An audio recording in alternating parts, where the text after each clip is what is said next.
भाई साहब, इतने हाई प्रोफाइल केस में अगर पुलिस को सीसीटीवी फुटेज मिल भी जाती है तो उसको ओपन नहीं करती है, अपनी कस्टडी में रखती है। एल्विस यादव के घर पर जो फायरिंग हुई, क्या ये सच में एक जानलेवा हमला था या फिर कोई पब्लिसिटी स्टंट? आइए इस बात को पूरा खोलकर जानते हैं। एल्विस यादव वो नाम है जिसको इंडिया के ऑलमोस्ट यंगस्टर जानते हैं। उसके घर पर 17 अगस्त 2025 को सुबह 6 बजे फायरिंग होती है। जब फायरिंग होती है तो एल्विस यादव खुद अपने घर पर नहीं था। 27 से 28 राउंड फायरिंग किए गए। इसमें अच्छी बात यह रही कि गोली किसी भी परिवार वालों को नहीं लगी। आपको क्या लगता है, ये रियल में कोई जानलेवा हमला था या एक पब्लिसिटी स्टंट? आइए जानते हैं वो फैक्ट जिनसे आपको भी लगेगा कि एल्विस यादव पर जो जानलेवा हमला हुआ वो एक पब्लिसिटी स्टंट था। जैसे ही सुबह 6 बजे एल्विस यादव के घर पर 28 से 30 राउंड फायरिंग होते हैं। पहली बात तो उस समय एल्विस यादव घर पे नहीं थे। दूसरी बात, 30 राउंड फायरिंग होने के बाद 30 के 30 राउंड ब्लैंक चले जाते हैं, यानी गोलियां केवल दीवारों और कांच के शीशों पर लगती है। और मजे वाली बात तो तब हुई जब फायरिंग होने के कुछ ही देर बाद इंस्टाग्राम, ट्विटर, यूट्यूब और फेसबुक पर एल्विस यादव के मीम्स वायरल होने लगे और इस हमले की मजाक उड़ाई जा रही है। कोई भी इस हमले को सीरियस नहीं ले रहा है। इन सब बातों से कहीं न कहीं थोड़ा सा डाउट जाता है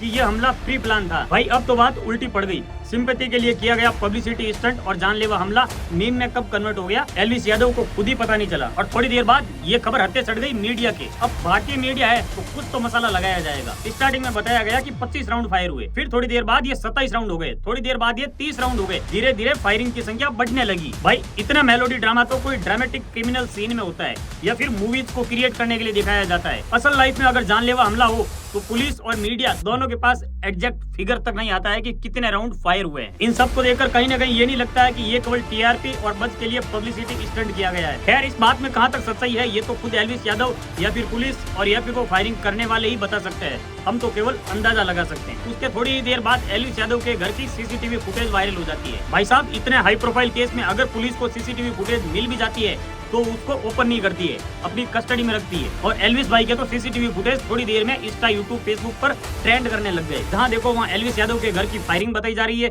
या उनके सीसीटीवी फुटेज। भाई अगर घर पे पुलिस आई है तो पुलिस सीसीटीवी फुटेज को इतनी जल्दी लीक नहीं करती है। और उसके कुछ घंटों बाद फॉरेन में बैठे एक हिमांशु भाऊ नाम के गैंगस्टर ने इस हमले की जिम्मेदारी ले ली कि ये हमला तो उसने करवाया है, कि एल्विस यादव सट्टे को प्रमोट करता है और भारत की जनता इससे बिगड़ रही है। और उसने चेतावनी तक दे दी कि अगर ऐसे गेमिंग और सट्टों का प्रमोशन करोगे तो ऐसे कॉल और फायरिंग का सामना करना पड़ेगा। मतलब अटैक हुआ, 28 से 30 राउंड फायर होते हैं, एक भी गोली किसी को नहीं लगती है, सभी गोलियां दीवारों पर लगती है। थोड़ी देर बाद मीडिया भी पहुंच जाती है और मीडिया को एग्जैक्ट फिगर भी पता चल जाता है कि 25 राउंड फायर हुए, 30 राउंड फायर हुए या 28 राउंड फायर हुए। उसके थोड़ी देर बाद पुलिस भी पहुंच जाती है और पुलिस के आने के बाद सीसीटीवी फुटेज भी वायरल हो जाती है। और उसके कुछ घंटे बाद फॉरेन में बैठा कोई गैंगस्टर हिमांशु भाऊ नाम से वो इस हमले की जिम्मेदारी भी ले लेता है। एल्विस भाई, पुलिस के पहुंचने के बाद अगर सीसीटीवी फुटेज वायरल होना ये इम्पॉसिबल काम है, क्योंकि पुलिस के पहुंचने के बाद पुलिस सबसे पहले सीसीटीवी फुटेज को अपनी कस्टडी में लेती है।